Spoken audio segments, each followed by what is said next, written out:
in the history of Bugallon, that is the annual celebration of Bugallon Day, which is held every 12th of January. That is also the time where we celebrate our Carabao Festival.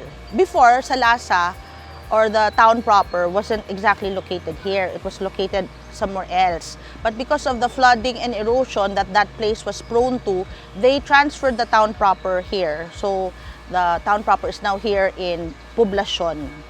The church here is St. Andrew Catholic Church. But the old church, which is Our Lady of Lourdes, remained there in Salasa. And there's a folklore that says, because every time they attempted to move the church here in the new place, someone died. So they left it. The church is still there now. It still has its congregation. So in the new town proper, it has a new church. We have 3 heritage houses which still retain its authenticity and its antiqueness. It's just beside this park. The name of Bugallon before was Salasa. It was changed in 1921.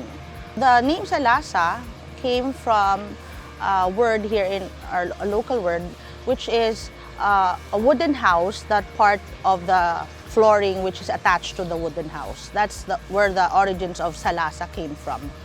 But in 1921, in honor of our local hero, General Jose Torres Bugallon, it was changed to Bugallon.